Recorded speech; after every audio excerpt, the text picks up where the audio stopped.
3 heures du matin, le cœur bat à 180 pulsations par minute. Une pensée tourne en boucle. Et si tout s'effondre? Et si j'ai tout raté? Plus on essaie d'arrêter de penser, plus ça empire. Si cette sensation te parle, ce qui suit peut changer ta vie.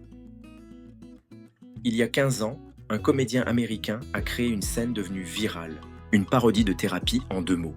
Stop it. Des milliers de personnes ont regardé cette vidéo en pensant que c'était absurde. Mais ce qu'elles ne savaient pas, c'est que Bob Newhart venait, sans le vouloir, de révéler l'un des outils les plus puissants des neurosciences modernes.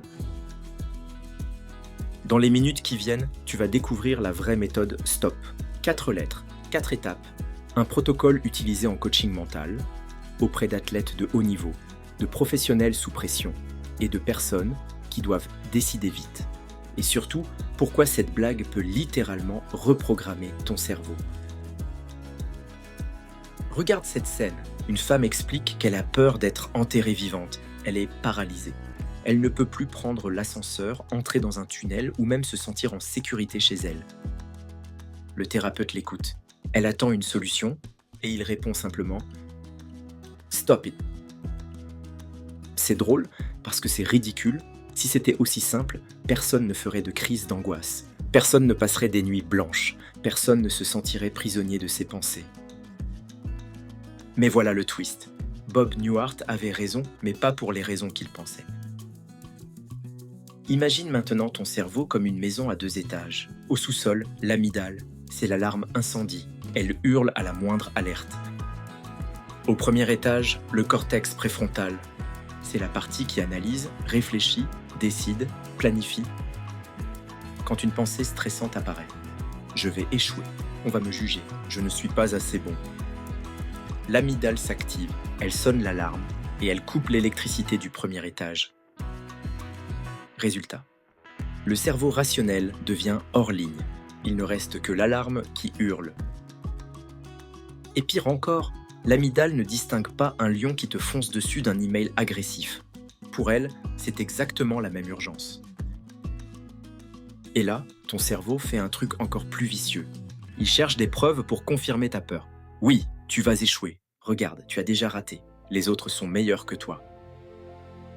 C'est un biais de confirmation en boucle. Plus tu as peur, moins tu es efficace. Et moins tu es efficace, plus tu as peur. Une spirale qui semble impossible à arrêter.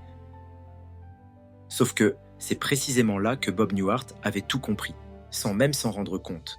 Si tu veux comprendre comment fonctionne vraiment ton cerveau et apprendre à l'utiliser pour mieux gérer le stress, la peur et la pression, alors abonne-toi maintenant. Ça aide à créer plus d'outils comme celui-ci, basés sur les neurosciences, la préparation mentale et la psychologie moderne. Et si ce contenu t'est utile, un simple like permet à l'algorithme de le partager à ceux qui en ont besoin. Revenons à la scène. Quand le thérapeute dit stop it de façon brutale, inattendue, il crée une rupture de pattern. Ton cerveau adore les habitudes, les autoroutes neuronales. Pensée stressante, amygdale, coupure du cortex, spirale. Toujours le même trajet. Mais quand quelqu'un te surprend, te choque, te coupe net, le cerveau fait « Attends, quoi ?» L'autoroute est bloquée, le circuit s'interrompt. Pendant 2 secondes, l'amygdale se tait. Et dans cette micro-fenêtre, le cortex préfrontal peut reprendre le contrôle. C'est pour ça que, dans le sketch, la femme s'arrête de parler. Ce n'est pas la blague, c'est le mécanisme neurologique. Mais dire « stop it » ne dure que 2 secondes. Après, la spirale revient. Alors comment prolonger l'effet? Comment reprendre un vrai contrôle sur le mental? C'est là qu'intervient Tim Gallwey, auteur de The Inner Game of Tennis, publié en 1974. Il a été l'un des premiers à traduire la mécanique mentale en un protocole utilisable par n'importe qui. Il a créé la méthode STOP, pas Stop It. STOP. Un système complet en 4 étapes pour neutraliser une spirale émotionnelle. S comme Step Back, T comme Think, O comme Organize, P comme Proceed. Voici comment cela fonctionne. Le S du Step Back. Imagine, tu es en réunion. Ton supérieur te critique publiquement. L'amygdale explose, la chaleur monte, ton cœur accélère. Deux options. Option A, tu réagis, tu te défends, tu t'énerves, tu t'enfonces. Option B, tu fais un pas en arrière, littéralement. Tu te lèves, tu bouges, tu vas boire un verre d'eau, tu changes de pièce. Pourquoi ça marche? Parce que le mouvement physique coupe le circuit émotionnel. C'est ce qu'on appelle la dissociation somatique. Ton cerveau reçoit l'information. On n'est plus dans le danger immédiat. L'amygdale se calme, le cortex se rallume. Tu quittes la réaction, tu entres dans la réflexion. Le T, ce n'est pas « pourquoi je suis nul ?» Comment je vais me venger? Le T, c'est du brainstorming, des questions ouvertes. Qu'est-ce qui se passe vraiment ici? Pourquoi est-ce que ça me touche autant? Qu'est-ce que je veux réellement? Quelles sont mes options? C'est la position méta. Comme si tu montais sur une colline pour observer la situation d'en haut. Tu vois mieux, tu vois plus loin, tu vois autrement. Très souvent, tu réalises que le problème n'est pas toi. C'est la stratégie, l'approche, le contexte, et ça se change. Le O, c'est organise, organise ton plan. Brainstormer ne suffit pas. Il faut trier, choisir, décider. Parmi mes options, laquelle est la plus adaptée? Qu'est-ce que je fais maintenant? Étape 1, étape 2, étape 3. Un plan clair diminue immédiatement l'anxiété. Parce que l'anxiété, c'est de l'incertitude. Et un plan réduit l'incertitude. Le P, c'est procède, passe à l'action. Mais pas n'importe comment. Ce n'est plus l'amygdale qui décide, c'est le cortex préfrontal.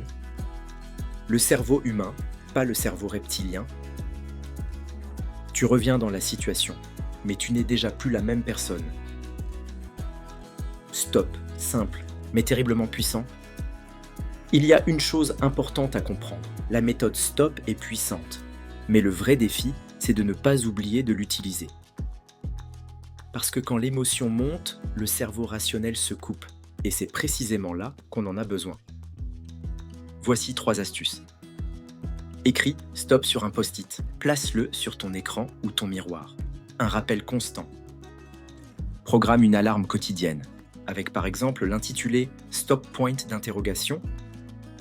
Entraîne-toi à froid, sur des petits stress, pour créer un réflexe. Et surtout, évite ces 3 erreurs. Attendre la crise maximale. Sauter une étape, te dire que ça ne marchera pas. La curiosité est ton meilleur allié. Reviens au début, 3 heures du matin, le cœur qui bat, la peur qui tourne en boucle.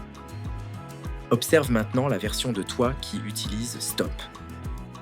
Step back, se lever, changer d'endroit, respirer. Think, se demander qu'est-ce que je redoute vraiment.